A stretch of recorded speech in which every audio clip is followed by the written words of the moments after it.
நம்முடைய தாயும் தந்தையுமாகிய கடவுள் ஆண்டவராகிய இயேசு கிறிஸ்து நமக்கு அருளும் சமாதானம் உண்டாவதாக. ஆமென். நம் ஆண்டவரை நோக்கி ஜெபம் செய்வோமாக.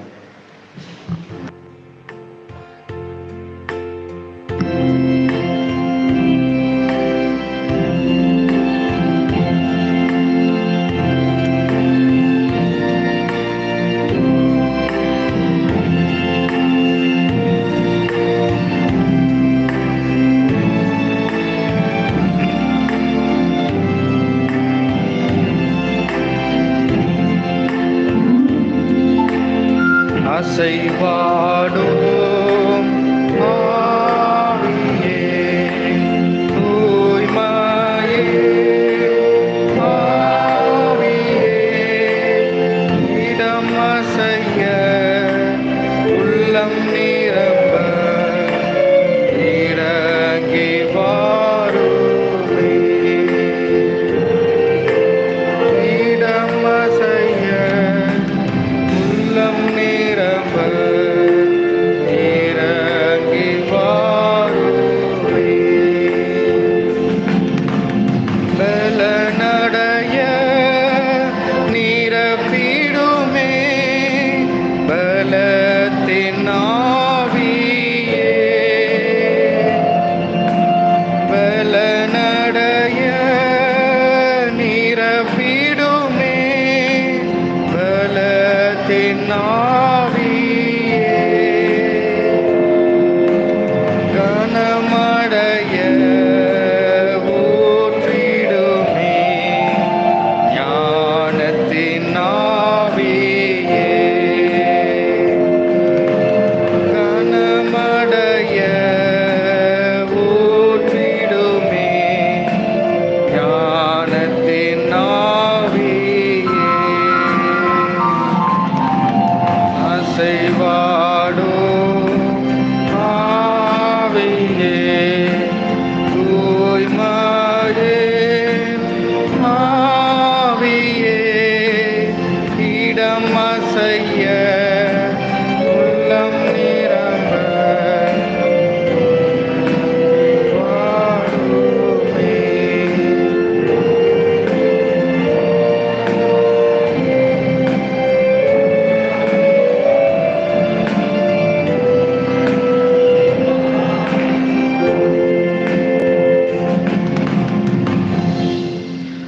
வாரும் தூய ஆவியானவரே, உம்மை விசுவாசிக்கிற எங்கள் உள்ளத்தினர் தங்கியிருந்து அது உமது அன்பினால் நிறைப்பெறலும். பற்பல மொழிகள் பேசும் பற்பல நாட்டினரை ஒரே விசுவாசமுடையவர்களாய் கூட்டிச் சேர்த்திருக்கின்ற கடவுளை, உமது சத்தியத்தை கொண்டு எங்களை உமக்கென்று ஒப்படைக்க செய்கிறோம். அது வசனமே சத்தியம் சுவாமி. ஆமீன். கிறிஸ்துக்கள் அன்பார்ந்த இறை மக்கள், எனக்கும் ஆண்டவர் இயேசு கிறிஸ்துவின் திருப்பெயரால் என்னுடைய வாழ்த்தலையும் தோத்திரத்தை நான் ஏறெடுத்துக் கொள்கின்றேன். கடவுளுடைய கிருபையினாலே இந்த ஆலய வழிபாட்டிலே நாம் ஒன்று கூடி கடவுளுடைய திரு வார்த்தைகளை நாம் சிறிது நேரம் தியானிக்கும்படியாய் அழைக்கப்பட்டிருக்கின்றோம். திருத்துவ பண்டிகைக்கு பின் வருகின்ற 7ஆம் ஞாயிறாக இன்று நாம் சிந்திக்கும்படியாய் நம் திருச்சபையாய் நாம் தந்திருக்கின்ற திருமறை பகுதி, அது நாம் சற்று முன் படிக்க கேட்ட தூய மார்க்கு என்பவருடைய நற்செய்தி நூல் 8ஆம் அதிகாரம் வசனங்கள் 1 தொடங்கி 9 வரை உள்ள பகுதி. தூய மார்க்கு என்பது நற்செய்தி நூல் 8ஆம் அதிகாரம் வசனங்கள் 1 தொடங்கி 9 வரை உள்ள பகுதியை மையமாக கொண்டு நாம் தியானிக்க அழைக்கப்பட்டிருக்கின்றோம். இந்த பகுதியானது தூய மத்தேயு நற்செய்தி நூலிலும் இடம்பெறுகின்ற ஒரு காரியமாக இருக்கிறது. மத்தேயு 15ஆம் அதிகாரம் வசனங்கள் 32 தொடங்கி இருக்கின்ற பகுதியை நாம் பார்க்கின்ற பொழுதும் இதே ஒரு பகுதியை அங்கே நாம் பார்க்க முடியும். 4000 பேருக்கு உணவு அளித்தல். மார்க் 8ஆம் அதிகாரம் 1ஆம் வசனத்தின் வழியாக நாம் பார்த்தோம் என்று சொன்னால் 4000 பேருக்கு உணவளித்தல் என்று சொல்கின்ற பகுதியை நாம் இங்கே படிக்க கேட்டோம். ஆண்டவர் இயேசு கிறிஸ்துவின் வாழ்விலே அவர் எல்லாவற்றுக்கும் ஈடுபடுத்தி தன்னை முழுமையாக அவர் ஒப்படைத்த நிமித்தமாக கடவுளின் செயல்பாட்டை இந்த உலகத்திலே அவர் செய்தார். அப்படி அவருடைய செயல்பாட்டிலே ஒன்றுதான் அற்புதங்கள் செய்கின்ற ஒரு காரியம். இந்த பகுதியிலும் நான் பார்க்கின்ற பொழுது ஆண்டவர் இயேசு கிறிஸ்து ஒரு அற்புதத்தை இங்கே அவர் நடத்தி காட்டுகின்றார். இந்த அற்புதம் எதற்காக அவர் நடத்த வேண்டும் என்றால், மக்களின் தேவையை புரிந்து இந்த அற்புதத்தை அவர் நடத்துகின்றார். நம் அனைவருக்கும் தெரியும், ஆண்டவர் இயேசு கிறிஸ்துவின் முதலாவது அற்புதம் கானா ஊரிலே அவர் தண்ணீரை ரசமாக அவர் மாற்றினார். அந்த முதல் அற்புதமும் மக்களின் தேவையை முன்னிட்டு அவர் அங்கே அற்புதத்தை செய்கின்றார். ஆகையால் ஆண்டவர் இயேசு கிறிஸ்து செய்கின்ற எல்லாவித காரியமும் இந்த சமுதாயத்திற்காகவும் மக்களின் வாழ்வாதாரத்திற்காகவும் மக்கள் நிலைவாழ்வு பெறுவதற்கு எல்லாவித வழிகளும் பெற்றுக்கொள்ள வேண்டும் என்பதுதான் அவர் அந்த எல்லா அற்புதங்களையும் அவர் செய்கின்றார். இங்கேயும் கூட நாம் பார்க்கின்ற பொழுது 4000 பேருக்கு அவர் உணவளிக்கின்ற ஒரு அற்புத செயல்பாட்டை அவர் செய்கின்றார். இந்த பகுதி நமக்கு நன்றாக தெரியும். ஆண்டவர் இயேசு கிறிஸ்து தன்னுடைய போதனை மக்களுக்கு அவர் சொல்லிக் கொண்டிருக்கின்ற பொழுது அங்கே 3 நாட்கள் மக்கள் கூட்டம் திரண்டு வந்து அவருடைய வார்த்தைகளை கேட்கின்றார்கள். அது ஒரு பாலை நிலமாய் இருக்கிறது. 3 நாட்கள் ஆண்டவருடைய வசனத்தை கேட்ட பிறகு அவர்கள் தங்களுடைய வீடுகளுக்கு செல்ல வேண்டும் என்று ஆயத்தப்படுகின்ற பொழுது ஆண்டவர் இயேசு கிறிஸ்து அந்த மக்களிடம் பரிவு உள்ளம் கொள்கின்றார். இரக்க குணத்தோடு அந்த மக்களை அவர் பார்க்கின்றார். இப்படியே இந்த மக்கள் போய்விட்டால் தளர்ந்து போய்விடுவார்கள், சோர்ந்து போய்விடுவார்கள். அதனால் இவர்களுக்கு எல்லோருக்கும் உணவு தர வேண்டும் என்று சொல்லி சீடரிடம் கேட்கின்றார். சீடர்களோ இந்த பாலை நிலத்தில் எப்படி உணவு கிடைக்கும் என்று அவர்கள் கேட்கின்றார்கள். ஆனால் இயேசு கிறிஸ்துவால் ஆகாத காரியம் ஒன்றும் இல்லை. இயேசு கிறிஸ்து அங்கே இருக்கின்ற சிறிய அப்பத்தை எடுத்தும் சிறிய மீன் துண்டுகளை எடுத்தும் ஆசி வழங்கி 4000 பேருக்கு அவர் உணவளிக்கின்றார். இதுதான் இந்த பகுதியாக இருக்கிறது. இந்த பகுதியிலிருந்து இன்றைய நாளிலே ஆண்டவர் நமக்கு சத்தியமான வார்த்தையை கற்றுத்தருகின்ற பொழுது நாம் தியானிக்கின்ற பொழுது முதலாவது உணவு அளிக்கின்ற ஆண்டவராய் இருக்கின்றார், போஷிக்கிற ஆண்டவராய் இருக்கின்றார். நம்முடைய வாழ்விலே அவர் உணவு தருகின்ற கடவுளாய் இருக்கின்றார். பெருந்திரளான மக்கள் முன்பு இந்த அற்புதத்தை அவர் செய்கின்ற பொழுது உணவு அளிக்கின்ற ஆண்டவராய் இருக்கிறார்.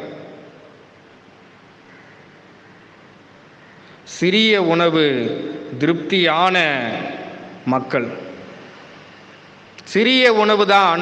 ஆனால் ஆண்டவர் அதை அற்புதத்தின் வாயிலாக தன்னுடைய ஆசியின் வாயிலாக எல்லா மக்களுக்கும் திருப்தியான உணவை அவர் தருகின்றார்.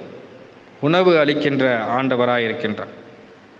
2 உணவை நாம் பார்க்க முடியும். 3 நாட்கள் தொடர்ந்து அவர் தன்னுடைய ஆவிக்குரிய வாழ்க்கையின் உணவை அவர்கள் பெற்றுக்கொண்டார்கள். ஆன்மாவுக்கு தேவைப்படுகின்ற உணவு, அதுதான் ஆண்டவருடைய வார்த்தையாக இருக்கிறது.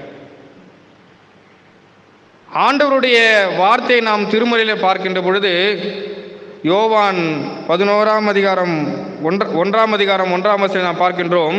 கடவுளுடைய வார்த்தை எல்லாவற்றையும் வழிநடத்துகின்றது. ஆண்டவருடைய வார்த்தை நமக்கு சமீபமாய் இருக்கிறது. உபாகமம் 30ஆம் அதிகாரம் 14ஆம் வசனம்.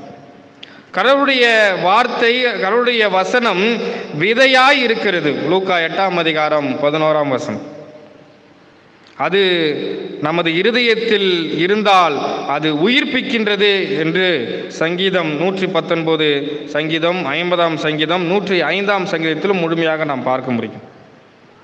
ஆண்டவருடைய வார்த்தை அது விருப்பத்தை எல்லாவற்றையும் நிறைவேற்றுகின்ற ஒரு வார்த்தையாக இருக்கிறது. ஏசாயா இறைவாக்கு நூல் 55ஆம் அதிகாரம் 11ஆம் வசனம். ஆகையால் கடவுளுடைய வார்த்தை நம்முடைய ஆன்மாவை புதுப்பிக்கின்ற ஒன்றாக இருக்கிறது. நம்முடைய ஆன்மாக்கு புத்துயிர் அளிக்கின்றது, ஆவிக்குரிய வாழ்க்கையை மேம்படுத்துகிறது என்பதை நாம் புரிந்து கொள்ள வேண்டும். அங்கேயும் 3 நாட்கள் திரளான மக்கள் இயேசு கிறிஸ்துவின் வார்த்தையின் மூலமாய் ஆவிக்குறையிலே அவர்கள் வளர்ச்சி அடைந்தார்கள். குறிப்பாக அங்கே வந்த மக்கள் யார் என்று நாம் பார்க்கின்ற பொழுது பிற இனத்த மக்கள். பிற இனத்த மக்கள் தான் அதிக பேர் ஆண்டவருடைய வார்த்தையை அவர்கள் கேட்க வந்தார்கள். எல்லோருக்கும் ஆவிக்குரிய வாழ்வின் உணவாக ஆண்டவர் இயேசு கிறிஸ்து தந்தார். நம்முடைய வாழ்விலும் கூட இந்த ஆவிக்குரிய உணவை நாம் எப்படி பெற்றுக்கொள்வது?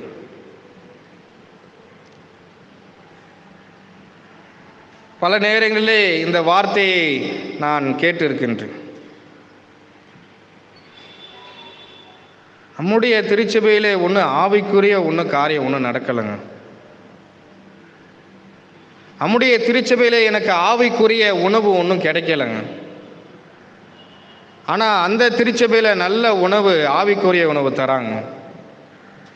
பல நேரங்களே பல பேர் நாமும் கூட தெரிந்தோ தெரியாமலே இதை சொல்லியிருப்போம். ஆவிக்குரிய உணவை நாம் பெற்றுக்கொள்வது எப்படி?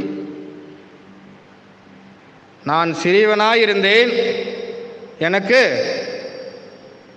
என் தாயும் என் தந்தையும் எனக்கு உணவு ஊட்டி விட்டார்கள்.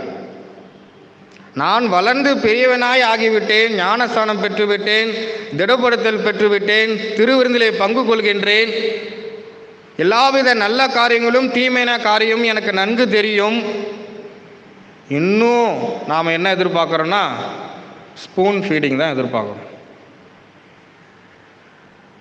ஜூலை 9ஆம் தேதி 318 ஆண்டுகளுக்கு முன்பதாக தரங்கம்பாடியிலே பத்லேமேகு சீகன்பாலும் ஹென்றி பிலிச்சவும் தரையிறங்கி நமக்கு கையிலே இல்லாத திருமறையை நம்முடைய தமிழிலே மொழியாக்கம் செய்து அந்த ஆவிக்குரிய உணவின் பொட்டலத்தை நமக்கு பகிர்ந்து அளித்தார்கள். அதை நாம் கையிலே வைத்து கொண்டு எனக்கு ஆவிக்குரிய உணவு கிடைக்கல என்று நாம் சொல்லிக் கொண்டிருக்கின்றோம்.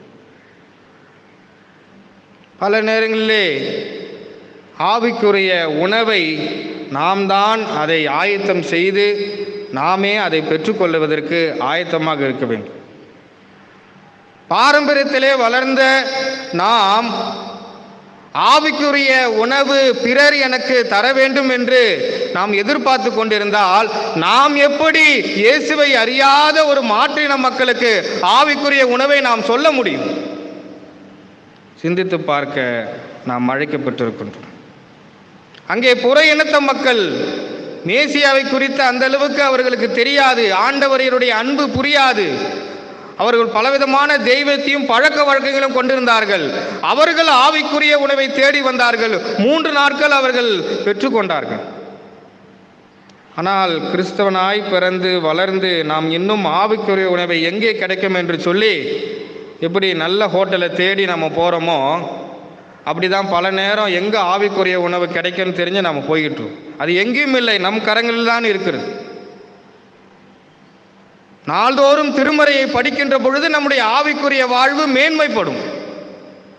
யாரும் நமக்கு உணவு அளிப்பதற்கு தேவையில்லாத ஒன்று.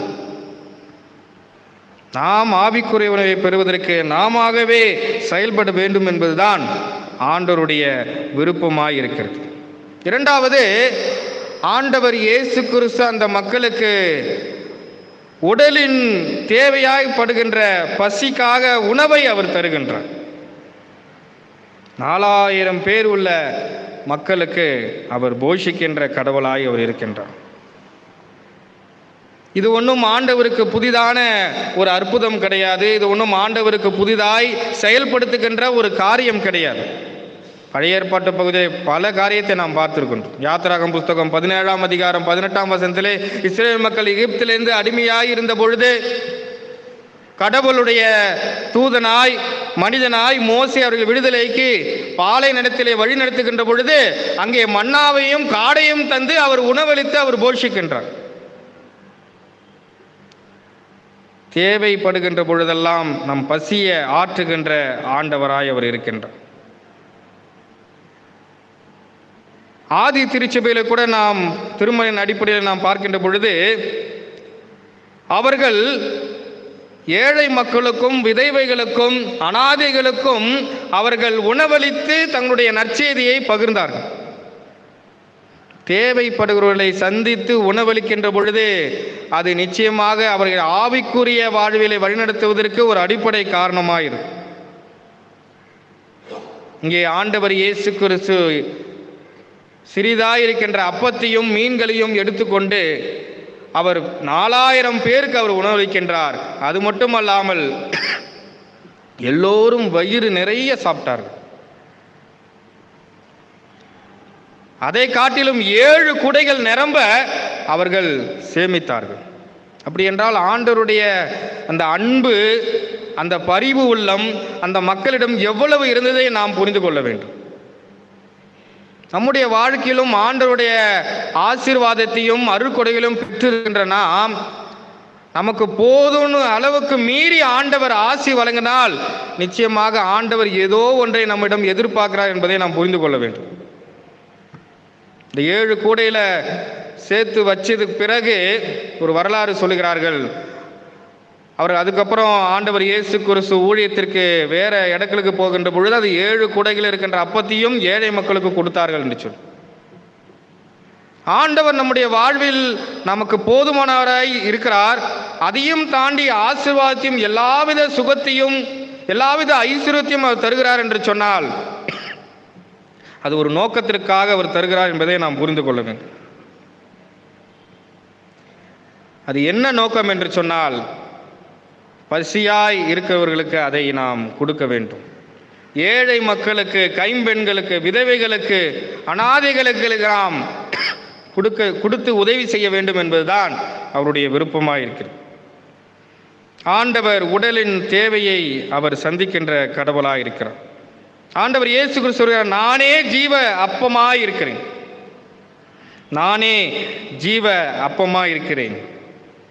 அப்பத்தையும் மீனையும் அவர் தந்து அந்த மக்களை போஷிக்கின்றார். நம் அனைவருக்கும் தெரியும், அப்பம் என்றால் அவருடைய உடலாக இருக்கிறது, ரத்தம் என்றால் அவருடைய ரசம் என்றால் அவருடைய இரத்தமாக இருக்கிறது. அடிக்கடி நாம் திருமுறையிலே இந்த மீனை குறித்து நாம் பார்த்து கொண்டே வருவோம். 2 வாரத்துக்கு முன்பதாக கூட நாம் பேதுருவின் படகிலே ஆண்டவர் இயேசு ஏறி மீன் பிடிக்கின்ற அற்புதத்தை அவர் செய்தார். ஆதி திருச்சபையிலே இந்த மீனை குறித்து அவர்கள் சொல்லுகின்ற பொழுது அது இயேசுவோடு அடையாளப்படுத்துகின்ற ஒரு பொருளாய் அவர்கள் வைத்திருக்கிறார்கள். அதனால தான் நம்ம முன்னோர்கள்னா 2-3 தலைமுறைக்கு முன்பதாய் இருப்பவர்கள்லாம் வீட்டில் வசனம் போட்டு இருக்கிற மாதிரி மீனா வரைஞ்சி அதில் வசனம் எழுதியிருப்பாங்க. எத்தனை பேர் வீட்டில் இருக்குன்னு எனக்கு தெரியல. என் வீட்டில் 2 இருக்குது, அப்புறம் காட்டுறேன். எங்கள் ஊரில் எட்வின்னு எங்கள் ஒரு சித்தப்பா இருந்தார், நல்ல ஆர்டிஸ்ட்டு. அவர் அப்போல்லாம், இப்போ தான் டிஜிட்டல், அப்போல்லாம் கையில் தானே வரையணும். அவர் மீன் அட்டையை கட் பண்ணி அழகாக அந்த மீனில் வசனம் எழுதிக்க. நமக்கு ஆல்டரில் கூட அங்கே அடையாளம் அங்கே இருக்குது. மீன் என்பது இயேசு கிறிஸ்துவை அடையாளப்படுத்துகின்ற ஒரு பொருளாக இருக்கிறது. அது உணவு தருகின்ற பொருளாக இருக்கிறது. ஆண்டவர் இயேசு கிறிஸ்து நம் உடலுக்கு நாள்தோறும் உணவு தருகின்ற கடவுளாய் அவர் இருக்கின்றார். நாம் பல நேரங்களிலே இந்த ஆவிக்குரிய உணவிலும் உடலுக்கு தேவையான உணவுகளையும் ஆண்டவர் சரியான நேரத்திலே நமக்கு அவர் தந்து கொண்டு வருகின்றார். ஆனால் நம்மளுடைய வாழ்க்கையிலே நாம் பார்த்தோம் என்று சொன்னால் அதை சரியாய் பெற்றுக்கொள்வதற்கு நாம் முன்வர வேண்டும் என்பதுதான் ஆண்டவருடைய விருப்பமாய் இருக்கிறது. நாம் படிக்க கேட்ட பழைய ஏற்பாட்டு பகுதி எரேமியாவின் புத்தகம் 31ஆம் அதிகாரம் 25ஆம் வசனத்திலே சோர்ந்து இருக்கின்ற அவர்களை அவர் தேற்றுகிறார். ஆவிக்குரிய உணவிலே நாம் பற்றாக்குறையாக இருக்கின்ற பொழுதும் உடல் தேவையை பசியிலே நாம் பற்றாக்குறை இருக்கின்ற பொழுதும் அவர் ஆசீர்வதித்து நம்முடைய தேவைகளை பூர்த்தி செய்கிறார். அதற்கு நாம் அவருடைய திருமறை வசனத்தை நாம் படித்தறிந்து நாம் அந்த ஆவிக்குரிய உணவையும் அது மூலமாய் தொடர்ந்து அவர் உடலுக்கான உணவையும் அவர் தருவதற்கு ஆயத்தமாகவும் இருக்கிறார் என்பதை நாம் புரிந்து கொள்ள வேண்டும். 2வது, பகிர்ந்து அளிக்கும் ஆண்டவர். பகிர்ந்து அளிக்கும் ஆண்டவர். நான் முன்பு சொன்னது போல ஆதி திருச்சபையிலே அவர்களில் திருச்சபையின் மூலமாய் தங்களுடைய பணத்தை எல்லாம் சேகரித்து ஏழை மக்களுக்கும் விதவைகளுக்கும் அவர்கள் உதவியாக கொடுப்பார்கள். யூத கலாச்சாரத்திலும் பழைய ஏற்பாட்டு பகுதியில் நாம் பார்க்கின்ற பொழுது யூதர்களும் தர்மம் செய்து வந்தார்கள்.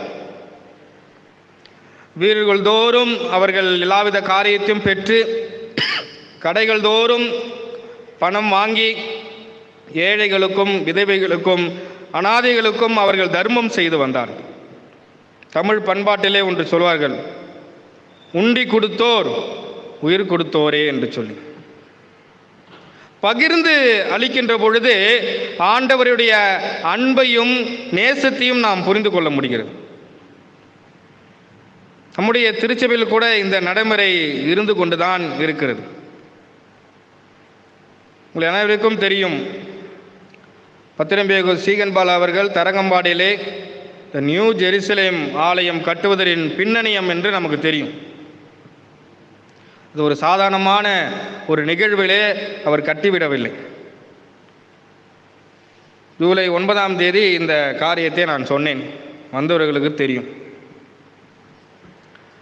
பத்திரம்பேகு சீகன்பால் ஊழியத்தின் பாதையிலே அவர் இங்கிலாந்து தேசத்துக்கு அவர் சென்றிருந்த பொழுது, இந்த இங்கிலாந்து தேசத்திலே பேசுகின்ற மக்களின் மொழி ஆங்கிலம். ஆனால் பத்திரம்பேகு சீகன்பாலுக்கு ஆங்கிலம் சரியாக பேச வராது. அவர் நல்ல ஜெர்மனி பேசுவார், ஆனால் ஆங்கிலம் அவருக்கு பேச அவ்வளவாய் வராது. ஆனால் அவருடைய மனைவி நன்கு ஆங்கிலம் பேசுவார்.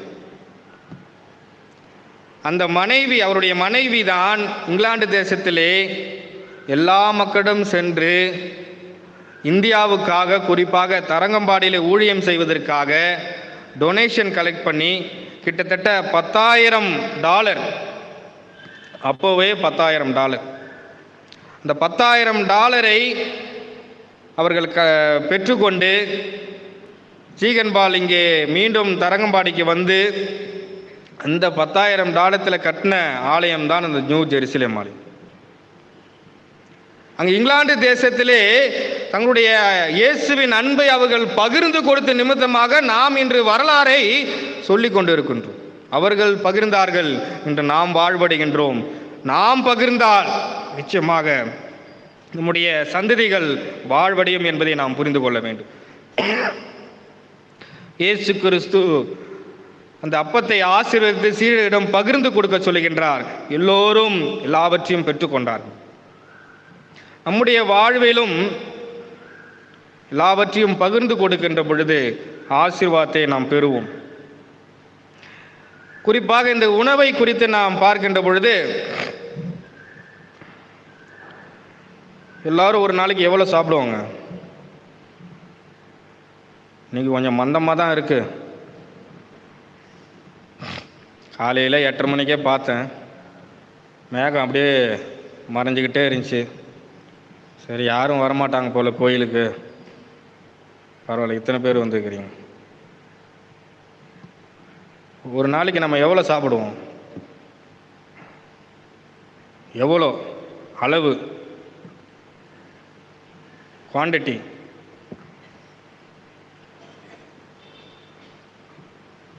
நீங்கள் எல்லாம் ஃபாஸ்டிங்னு நினைக்கிறேன், காலைல கோயிலுக்கு வர்றதுனால. ஒரு நாளைக்கு மிஞ்சி மிஞ்சி போனால் நாம் ஒரு 1/4 கிலோ அரிசி சாப்பிட்ருப்போமா? காலையில், மதியானம், இரவு, ஒரு நாளைக்கு சொல்கிறேன். ஒரு 1/4 கிலோ அரிசி ஒரு ஆளுக்கு அப்படின்னு வச்சுப்போம். நல்லா சாப்பிட்றாங்க, அது மேலே சாப்பிடுவாங்க, நம்ம எதுவும் அது தப்பு சொல்லக்கூடாது. ஆனால் சில நேரங்களிலே நாம் வயிற்றுக்கு தேவைப்படுகின்ற உணவை காட்டிலும் அதிகமான சாப்பாட்டை தட்டில் போட்டு அதை சாப்பிட முடியாமல் நாம் கீழே தான் கொட்டுறோம். எத்தனை முறை நாம் உணவை வேஸ்ட் பண்ணியிருக்கோம். எங்கேயும் பார்க்க வேணாம், நம்ம சர்ச்சில் நடக்கிற இந்த பெல்லி நாளில் ஃபங்க்ஷன்லேயே நான் கண்கூடாக பார்க்குறேன். சாப்பிட்ற அளவுக்கு சாப்பாடு வாங்காமல் தட்டு நிறையா பக்கத்தில் இருக்கிறவங்க பார்க்குறாங்க அப்படின்னு அதை போடு இதை போடு வச்சுக்கிறது, எல்லாத்தையும் வாங்கி தட்டில் வச்சுக்கிறது. அப்புறம் சாப்பிட முடியாமல் பாதி சாப்பாடை கொண்டு போய் நாம் குப்பையில் தான் போடுகின்றோம். இந்த உலகத்திலே 9 1 நபர், ஆய்வாளர்கள் சொல்லுகிறார், இந்த உலகத்திலே 9 1 நபர் உணவு இல்லாமல் தன்னுடைய படுக்கைக்கு அவர் போகின்றார். ஒருவேளை உணவு சாப்பிட முடியாமல் படுக்கைக்கு அவர் போகின்றார். 820 மில்லியன் மக்கள் ஒரு நாளைக்கு உணவு இல்லாமல் கஷ்டப்படுகின்றார். ஆண்டவர் நம்மை பலவிதமான ஆசீர்வாதத்தை தந்திருக்கின்றார். அந்த ஆசீர்வாதத்தை நாம் அலட்சியப்படுத்தி உணவிலே நாம் காட்டிக் கொண்டிருக்கோம். திருவள்ளுவர் கதை நமக்கு நல்லா தெரியும். ஒரு பருக்கை விழுந்தவுடனே அவர், என்னங்க திருவள்ளுவர் கதை தெரியாதா? ஊசியை எடுத்து அதை எடுத்து அவ்வளவு உணவுக்கு முக்கியத்துவம் நாம் கொடுக்க வேண்டும். ஏனென்றால் அந்த உணவுக்காக பல லட்சம் மக்கள் ஏங்கி கொண்டிருக்கிறார்கள். நாம் அதை உசாதீனப்படுத்தி பல நேரங்களிலே அதை நாம் குப்பை தொட்டில்தான் போடுகின்றோம். ஆனால் வருகின்ற காலமாவது நமக்கு எவ்வளோ தேவையோ, நமக்கு எவ்வளோ வயிறு தங்குமோ, இல்லை வயிறு வேணாம் அப்புறம் கோச்சிப்பீங்க, கழுத்து வரைக்கும் தங்குமோ அவ்வளோ வாங்கி சாப்பிட்டா போதும். இல்லாதவர்களுக்கு மீந்து போனதை கொடுப்பது தான் பகிர்தலின் ஆண்டவரின் அன்பாய் அது இருக்கிறது. ஆகையால் கிறிஸ்துவுக்கள் அன்பார்ந்த இறை மக்களே, பகிர்தலுக்கு முன் உதாரணமாக இருந்தவர் தான் ஆண்டவர் இயேசு கிறிஸ்து. அவருடைய உடலையும் இரத்தத்தையும் சிலுவையிலே நமக்காக அவர் பகிர்ந்து தந்திருக்கின்றார். அந்த உடலையும் இரத்தத்தையும் நாம் திருவிருந்திலே அவருடைய நினைவு கூறும்படியாய் நாம் பங்கு கொள்கின்ற பொழுது நாம் பாவத்திலிருந்து மீண்டடைந்து மீட்பு அடைகின்றோம், நிலை வாழ்வை நாம் பெறுகின்றோம். அப்படிப்பட்ட இயேசுவை பின்பற்றுகின்ற நாம் பகிர்தலின் சிந்தனையோடு நாம் வாழ்வதற்கு ஆண்டவர் அழைக்கப்படுகின்றார். மூன்றாவதாக நாம் பார்க்கின்ற பொழுது தேவையை சந்திக்கும் ஆண்டவர். தேவையை சந்திக்கின்ற ஆண்டவராய் அவர் இருக்கின்றார். அங்கே சீடர்கள் சொல்லுகிறார்கள், இந்த பாலை நிலத்திலே ஒன்றுமே இல்லையே, போய் உணவு வாங்கிட்டு வரணும், ஊருக்கு தான் போகணும். அது வரைக்கும் இந்த 4000 பேர் இருப்பாங்களா? இந்த பாலை நிலத்தில் ஒன்றுமே கிடைக்காது. ஒன்றுமே இல்லாத நிலைமையிலும் ஆண்டவர் எல்லாவற்றையும் உருவாக்குகின்ற கடவுளாக இருக்கின்றார். ஒன்றுமே இல்லாத சூழலிலும் ஆண்டவர் அந்த தேவையை சந்திக்கின்ற கடவுளாக இருக்கின்றார். திருமறையிலே எலியாவின் வாழ்வு நமக்கு தெரியும். அந்த கைப்பெண்ணும் மகனும் சூழல், ஒன்றுமே இல்லாத சூழ்நிலையிலும், அது உண்டு மடிந்து போகின்ற சூழ்நிலையிலும் அவர் அந்த ஆண்டவரின் அன்பின் பகிர்ந்தலின் மூலமாய் எலியாவின் தேவையை ஆண்டவர் சந்திக்கின்றார். யாபேசின் வாழ்வு நமக்கு தெரியும். அவன் கேட்டது எல்லாவற்றைய தேவைகளும் ஆண்டவர் எல்லாவற்றையும் நிறைவேற்றமடை செய்தார். யோவான் 14:14 பார்க்கின்றோம், என் திருப்பெயரால் எதை கேட்டாலும் நான் உங்களுக்கு தருவேன். நம்முடைய தேவைகளை ஆண்டவர் சந்திக்கிறவராய் இருக்கின்றார். பல நேரங்களிலே எது தேவை என்பதே நமக்கு தெரியாமலே சுற்றி கொண்டு இருக்கின்றோம். கிறிஸ்தவ வாழ்க்கையிலே எது நமக்கு தேவை என்பதே பல பேருக்கு அது தெரியாமலே இருக்கிறது. நம்முடைய வாழ்வில் எது தேவையோ அதை மட்டும் ஆண்டவரிடம் கேட்டால் நிச்சயமாக அவர் தருவார். நாம் பல நேரங்களில் தேவைக்கு மீறி பக்கத்தில் பார்த்து கேட்கறது. எல்லாமே ஆண்டவர் அதன் காலத்திலே சரியாக தான் நம்முடைய வாழ்க்கையில் அவர் செய்து கொண்டிருக்கின்றார். ஆனால் நாம் நம்முடைய தேவை என்னென்றே தெரியாமல் தேவைக்கு மீறி தேவையற்றதையெல்லாம் ஆண்டவரத்தில் கேட்போம். நாம் நிச்சயமாக ஆண்டவர் நமக்கு தேவையில்லாத காரியத்தை கொடுக்கவே மாட்டார். நான் என் வாழ்க்கையில் ரொம்ப அனுபவிச்சுக்கிறேன். நான் வருத்தி கேட்பேன், கொடுக்கவே மாட்டார். அது ஏன் கொடுக்கலன்னா அப்புறம் ஒரு 2 வருஷம் கழிச்சு தான் தெரியும். ஆஹா, அப்போ கொடுத்துருந்தாருன்னா போய் சேர்ந்திருப்பேன். நான் தேவையை நாம் என்னவென்று நாம் அறிந்திருக்க வேண்டும். குறிப்பாக கிறிஸ்தவ வாழ்க்கையிலே நம்முடைய வாழ்க்கைக்கும் நம்முடைய குடும்பத்திற்கும் நம்முடைய பிள்ளைகளுக்கும் நம்முடைய உறவின் மக்களுக்கும் என்ன தேவை என்பதை புரிந்து நாம் ஆண்டவரிடத்தில் கேட்கின்ற பொழுது அந்த தேவையை சந்திக்கின்ற ஆண்டவராய் இருக்கிறார். ஒன்றுமே இல்லை என்றாலும் சரி, ஆண்டவர் அதை சந்திப்பார். எப்படி அது நடக்கும், எப்படி நான் நடத்தப் போகிறேன், இந்த காரியம் எப்படி எனக்கு கை கொடுக்கும் என்று புரியாத புதிர் போல் இருந்தாலும் ஆண்டவர் ஒரு நல்ல வழியை ஆயத்தம் செய்து அதை செய்து முடிப்பார். ஆனால் தேவை எது என்பதை அறிந்து நாம் ஆண்டவரிடத்தில் கேட்க வேண்டும். தேவையற்ற காரியத்தை நம்முடைய வாழ்க்கையிலே கேட்டால் நிச்சயமாக ஆண்டவர் அனுமதிக்க மாட்டார்.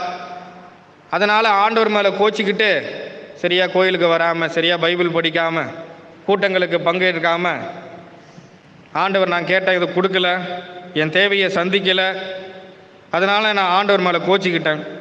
நாம் கோச்சிக்கிட்டா அவர் என்ன, அவர் பாட்டு போயின்னே இருப்பார். ஆனால் நம்முடைய தேவை என்ன என்பதை அறிந்து ஆண்டவரிடத்தில் நான் கேட்கின்ற பொழுது அதை சந்திக்கின்ற ஆண்டவராக இருக்கின்றார். எது நம்முடைய வாழ்க்கையில தேவைங்க?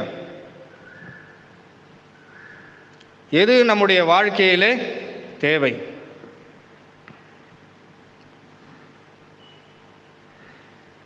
நாங்கள் கொடுத்தா பெரிய லிஸ்ட்டு கொடுப்போங்க, உங்களால் கொடுக்க முடியாது. எது தேவை? கிறிஸ்தவ வாழ்க்கையிலே வாழ்கின்ற நாம் நம் வாழ்க்கைக்கு எது தேவை? நான் ஃபஸ்ட்டு பாயிண்ட் சொல்லிட்டேன், சொல்லுவீங்கன்னு நினச்சேன். ஆவிக்குரிய உணவு நமக்கு தேவை, உடலுக்கான உணவு நமக்கு தேவை. பகிர்ந்து அளிக்கதான மனப்பாங்கு, அந்த அன்பு, இரக்கம் நமக்கு தேவை. வேறு எதுவுமே தேவையில்லைங்க. எப்பொழுது மாதம் வாங்குகின்ற சம்பளத்திலிருந்து சரியாக கடன் வாங்காமல் குடும்பம் நடத்துகிறோமோ அப்பொழுதே நாம் ஆண்டவருடைய வார்த்தைக்கு இணங்கி நாம் ஒழுங்காக இருக்கிறோம் என்பதை நாம் புரிந்து கொள்ளும். வாங்குகிற சம்பளத்துக்கு மீறி தேவைப்பட்டு பிள்ளைங்க கேட்பாங்க தான், அடம் பிடிப்பாங்க தான். நான் என் பொண்ணை சாத்தி எடுத்துருவேன். நான் அளவுக்கு மீறி ஆசைப்பட்டேன். அந்த பிள்ளைக்கு எந்த வயதிலே எது தேவையோ அப்பொழுது அதை வாங்கி கொடுத்தால் போதும்.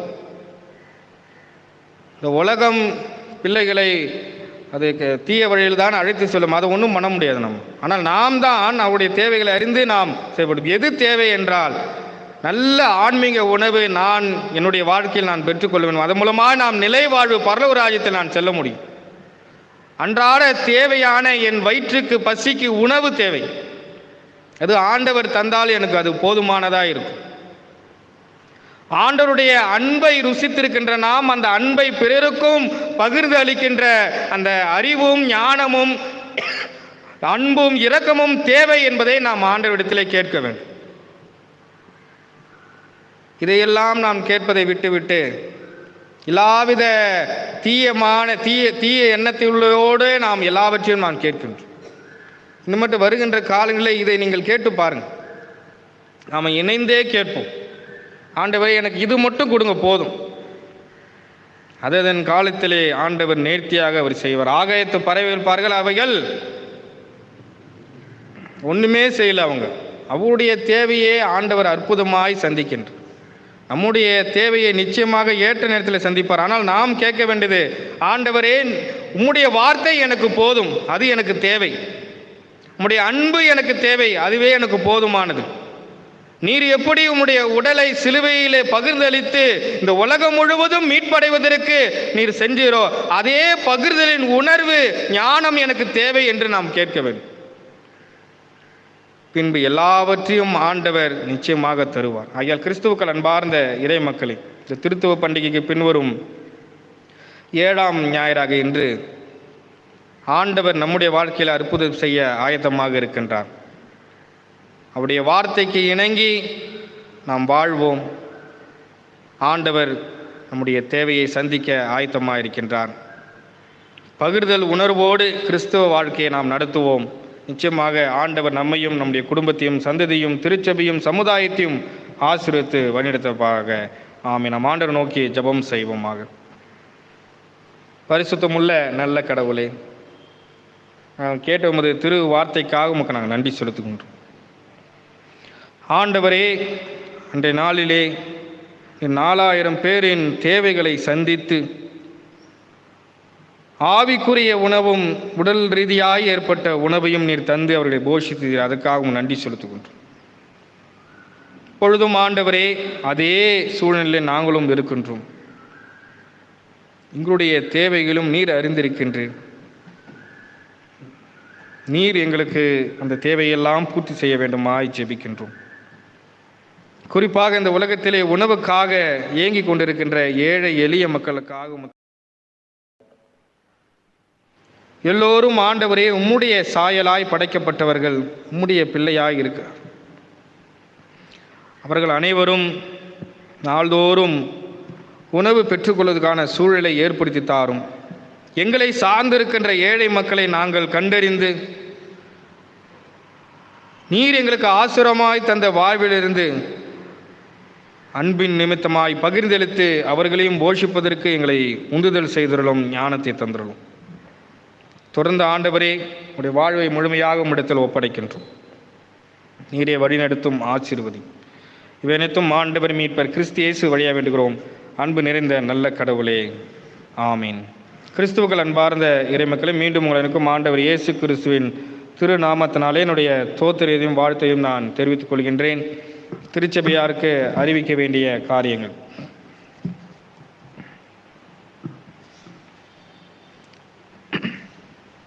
காணிக்கை அறிவிப்பு. 7/7/2024 ஆத்மநேச லுதரன் சர்ச் ஜெனரல் ஆஃபரிங் ரூபாய் 1000. 7/7/2024 ஆத்மநேச லுதரன் சர்ச் ஹோலி கம்யூனியன் ஆஃபரிங் வரவு ரூபாய் 550. நம்முடைய திருச்சபையில் 7/7/2024 ஜெனரல் ஆஃபரிங் ரூபாய் 35,870. அதே நாளிலே தேங்க்ஸ் ஆஃபரிங் காணிக்கை வரவு ரூபாய் 4,720. அதே நாளில் ஹோலி கம்யூனியன் ஆஃபரிங் வரவு ரூபாய் 22,840. அதே நாளிலே சர்ச் ஃபண்ட் வரவு ரூபாய் 28,500. அதே நாளிலே ஆர்வஸ் கலெக்ஷன் வரவு ரூபாய் 1,800. அதே நாளிலே ரெண்ட் கலெக்ஷன் வரவு ரூபாய் 4,500. அதே நாளிலே கன்ஃபர்மேஷன் ஆஃபரிங் வரவு ரூபாய் 9,600. 9/7/2024 மிஷன் தேங்க்ஸ் கிவிங் டே மாலை ஆராதனை வழிபாட்டின் காணிக்கை வரவு ரூபாய் 770. 12/7/2024 ஃப்ரைடே ஈவினிங் ஆஃபரிங் வரவு ரூபாய் 130. பெல்லி நாள் மூலமாய் வந்த வரவு ரூபாய் 17,000. Alter flower and coffee fellowship மூலமாய் வந்த வரவு ரூபாய் 2,500. ஆக மொத்தம் 1,29,780 மட்டும். திருச்சபையார் உங்களுடைய ஆர்வஸ் நிலுவைத் தொகையும் ரெண்டல் தொகையும் நீங்கள் தந்து திருச்சபைக்கு உதவி செய்யும்படி அன்பாய் கேட்டுக்கொள்ளப்படுகிறீர்கள். Today's altar flower and coffee fellowship is sponsored by Mr. லூத்நாதன் and family. உடைய குடும்பத்தாருக்கும் திருச்சபையின் சார்பாக எங்களுடைய வாழ்த்தையும் தோத்திரத்தை நாங்கள் எடுத்துக்கொள்கின்றோம். 15/7/2024 நாளை மாலை திங்கட்கிழமை நாளை மாலை 6:30 மணிக்கு பிரேயர் ஃபெலோஷிப் நடைபெறும் தெரிவித்துக் கொள்கிறோம். அதிலே திருச்சி மக்கள் பங்கு கொள்ளும்படி அன்பாய் அழைக்கப்படுகிறீர்கள். 19/7/2024 ஃப்ரைடே ஈவினிங் சர்வீஸ் மாலை 6:30 மணிக்கு நமது ஆலயத்தில் நடைபெறும். அதிலும் குடும்பமாய் நீங்கள் பங்கு கொள்ளும்படி அன்பாய் அழைக்கப்படுகிறீர்கள். இந்த வழிபாடு முடிந்த உடனே உமன் ஃபெலோஷிப் மீட்டிங் நடைபெறும். ஆகியால் பெண்கள் ஐக்கிய சங்கத்தினர் அந்த கூடுகையில் கலந்து கொள்ளும்படி அன்பாய் கேட்டுக்கொள்ளப்படுகிறீர்கள். அதே போல் இந்த வழிபாடு முடிந்த உடனே மென் ஃபெலோஷிப் மீட்டிங் நடைபெறும். ஆண்கள் ஐக்கிய சங்கத்தினர் அந்த கூடுகைகளை கலந்து கொள்ளும்படி அன்பாய் கேட்டுக்கொள்ளப்படுகிறீர்கள். 21/7/2024 வருகின்ற ஞாயிறு காலை 8:30 மணிக்கு இந்த ஆலயத்திலே திருவிருந்து ஆராதனை நடைபெறும். ஹோலி கம்யூனியன் சர்வீஸ் நடைபெறும் என்பதை தெரிவித்துக் கொள்கிறோம். திருத்துவ பண்டிகைக்கு பின் வருகின்ற 8ஆம் ஞாயிறாக நாம் அனுசரித்து இருக்கின்றோம். ஆகையால் திருச்சபைகள் அனைவரும் அதில் பங்கு கொள்ளும்படி அன்பாய் கேட்டுக்கொள்ளப்படுகிறீர்கள். குறிப்பாக வருகின்ற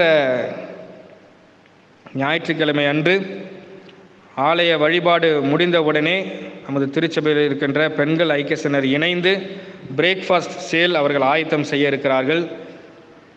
இந்த பிரேக்ஃபாஸ்ட் சேல் வைப்பது நோக்கம் என்னவென்றால், வருகின்ற மாதம் ஆகஸ்ட் முதல் வாரம் 4ஆம் தேதி நமது தமிழ் சோஷியல் லுத்தரன் திருச்சபையிலே இயங்கிக் கொண்டிருக்கின்ற பெதஸ்தா ஊழியத்திற்காக அந்த பிரேக்ஃபாஸ்ட் சேல் நடைபெற இருக்கின்றது.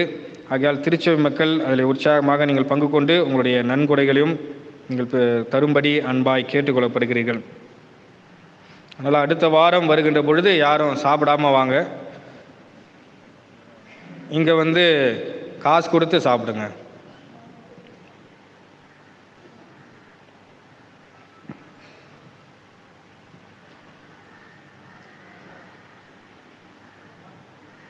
சென்ற வாரத்திலே நமது ஆலயத்திலே கடவுளின் பெரிதான கிருபையினாலும் ஆசீர்வாதத்தாலும் கன்ஃபர்மேஷன் சர்வீஸ் நல்லபடியாக நடைபெற்றது. அதிலே நமது திருச்சபையின் பேராயர் right reverend doctor A Christian Chamaraj ஐயா அவர்களும் மற்றும் தமிழ் சுவிசேஷ லுத்தரன் திருச்சபையின் பல்வேறு இடங்களில் வந்த ஆயர்மார்கள் அவர்களுக்கும் திருச்சபையின் சார்பாக மீண்டும் என்னுடைய நன்றிகளை நாங்கள் தெரிவித்துக் கொள்கின்றோம். அது மட்டுமல்லாமல் தமிழ் சுவிசேஷ லுத்தரன் திருச்சபையின் முன்னாள் ஆலோசனை சங்க மக்கள் எல்லாம் அதில் இணைந்திருக்கின்றார்கள். அவருக்கும் என்னுடைய நன்றிகளை நாங்கள் தெரிவித்துக் கொள்கிறோம். சிறப்பாக அந்த வழிபாட்டிலே எல்லாவித ஏற்பாடும் மிக அருமையாய் செய்து தந்த சபை சங்கம் ஒவ்வொருவருக்கும் மற்றும் திருச்சபையிலே உதவி செய்த ஒவ்வொரு வாலிப பிள்ளைகளுக்கும் குடும்பத்தாருக்கும் ஆண்டவர் இயேசு கிறிஸ்துவின் திருப்பெயரால் என்னுடைய நன்றியை நாங்கள் தெரிவித்துக் கொள்கின்றோம். தொடர்ந்து திடப்படுத்தல் பெற்ற அந்த பிள்ளைகளுக்காக நீங்கள் உங்கள் ஜெபத்திலே நீங்கள் ஜெபிக்கும்படி அன்பாய் கேட்டுக்கொள்ளப்படுகிறீர்கள்.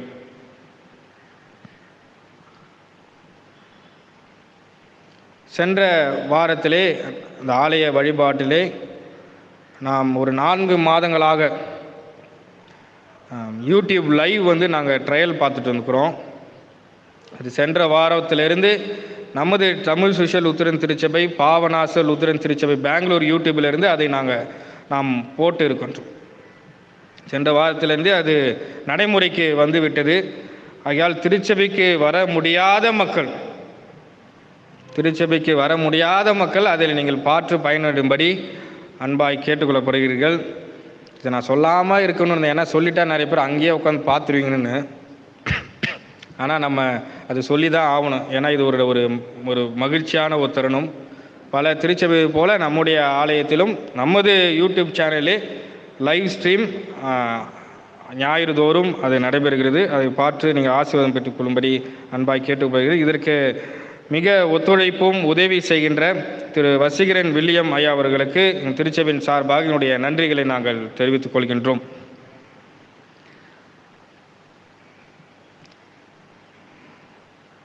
இரண்டு நாட்கள் முன்பாக நமது திருச்சபையிலே முன்னால் பணியாற்றிய கார்டனர் திரு ஜான் வெங்கட்டையா அவர்கள் கர்த்தருக்குள் அவர்கள் இளைப்பாறி கொண்டிருக்கின்றார்கள்.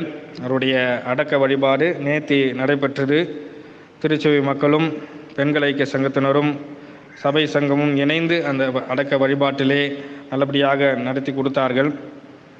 அந்த அவருடைய இழந்து வாடுகின்ற அவருடைய மனைவி மலர் அம்மா அவர்களுக்காகவும் அவருடைய பிள்ளைகள் பேர பிள்ளைகளுக்காகவும் தொடர்ந்து உங்களுடைய ஜெபத்திலே நீங்கள் ஜெபிக்கும்படி அன்பாய் கேட்டுக்கொள்ளப்படுகிறீர்கள். அவருடைய ஆன்மா சாந்தி அடைவதற்காக நம்ம அனைவரும் எழுந்து ஒரு நிமிடம் மௌன அஞ்சலி செலுத்துவோம்.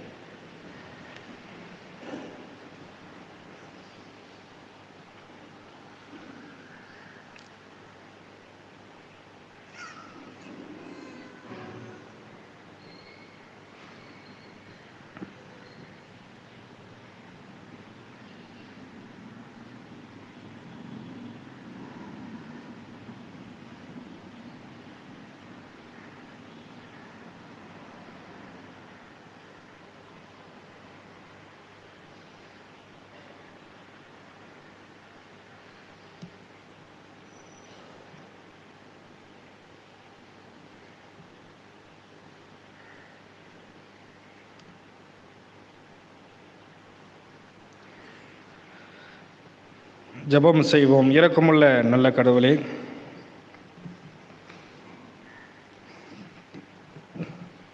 உமது சித்தத்தின்படியே உங்களுடைய ஆலயத்திலே உமது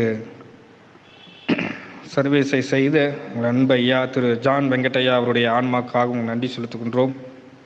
அவருடைய வாழ்விலே நீர் போதுமானவராக இருந்து எல்லாவித ஆசீர்வாதத்தையும் நீர் அவருடையக்கும் அவருடைய குடும்பத்தாருக்கும் தந்ததற்காக நன்றி செலுத்துகின்றோம். பொழுதும் ஆண்டவரே, உமது சித்தத்தின்படியே நீர் அவர்களை எடுத்துக்கொண்டீர்.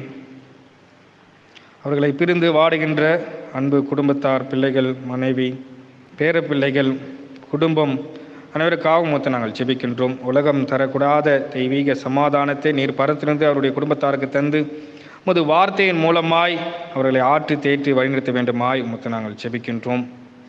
தொடர்ந்து அவருடைய குடும்பத்தாரையும் உடைய கரங்கள் ஒப்படைக்கின்றோம். நீரே வழிநடத்தும், காத்துக்கொள்ளும், சமாதானத்தை தாரும். இயேசுவின் வழியாக வேண்டுகிறோம் அன்பு நிறைந்த நல்ல கடவுளே, ஆமீன். நன்மை செய்வதில் சோர்ந்து போகாதிருப்போமாக. நாம் மனம் திறந்தால் தக்க காலத்தில் அறுவடை செய்வோம். ஆகையால் நமக்கு வாய்ப்பு கிடைப்பதற்கு ஏற்றவாறும் சிறப்பாய் விசுவாச குடும்பங்களுக்கு நன்மை செய்வோமாக. பராபடங்காத சொல்லுக்கடங்காத ஈவுக்காக அவருக்கு ஸ்தோத்திரம். நமது ஆண்டவராக இயேசு கிறிஸ்துவின் அருளும் தாயும் தந்தையும் ஆகிய கடவுளின் அன்பும் தூயாவின் கூட்டுறவும் பாதுகாப்பும் சமாதானம் நம் அனைவரிடம் இன்றும் தாபரித்து காப்பாராக. ஆமீன்.